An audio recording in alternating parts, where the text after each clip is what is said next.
Well, first of all, it's really humid in Tennessee. Oh, and so instantly when you walk down there, you were sweating.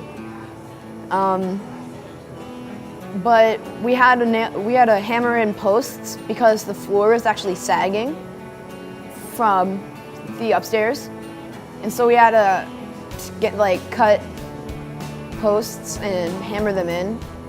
The people we were helping, the one house, we were sanding in it, and his name was Mr. Johnny.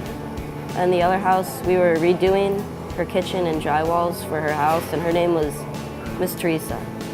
Her neighbor, which was on the same property that we worked with, was Mr. Johnny.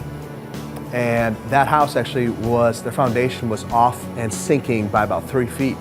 And so we have just an incredible group of adult leaders that know what they're doing. And so we had a team of students and them who actually raised up with a hydraulic or air lift, air jack, like a 60 ton or something like that. And they were able to raise the foundation of this house with these support beams.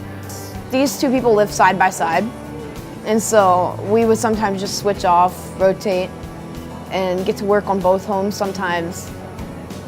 And I was usually working on painting and sanding inside and painting outside, but just the ability to hang out with everybody and be able to just to know all those elders there to teach us and help us with all our work. I think everyone did a really good job. Our fun day, we got to do paintballing. That was a lot of fun. Then after that, we got to do white rod rafting, which was just awesome since I've never done that before, but it was really fun. I remember our boat, it was all guys, and so we were really rowdy and we were having a lot of fun on that. And we got soaked, and I completely hate water, and so I didn't expect to have fun at all, but I really enjoyed it. I had certain expectations going into the mission trip because I had heard from previous mission trips that the youth group would go in and we'd have a project and we'd build something. It would be like the mission trip rock stars, and we'd have this project we'd get done in a week.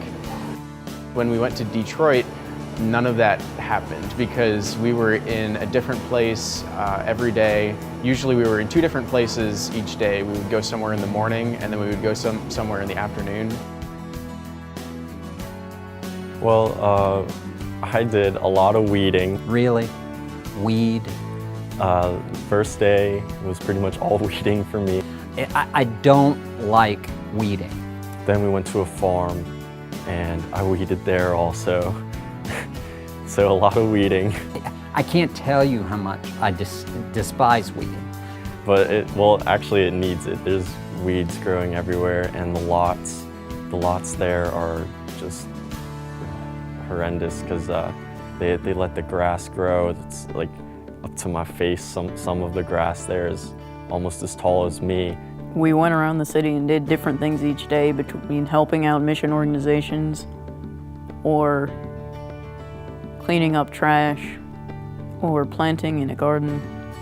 And some of the parts that stuck out to me were when people came by and thanked us or actually helped us out just because they saw us doing it.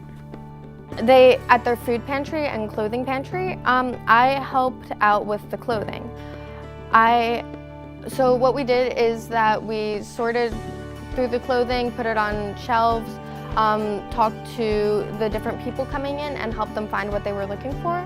Then we were also helping out at a urban garden, which is an abandoned lot that an organization called Buckets of Rain had purchased.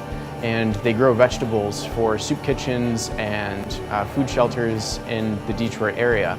And so we got to go to one of those places and help them harvest collard greens, which was really neat to watch the students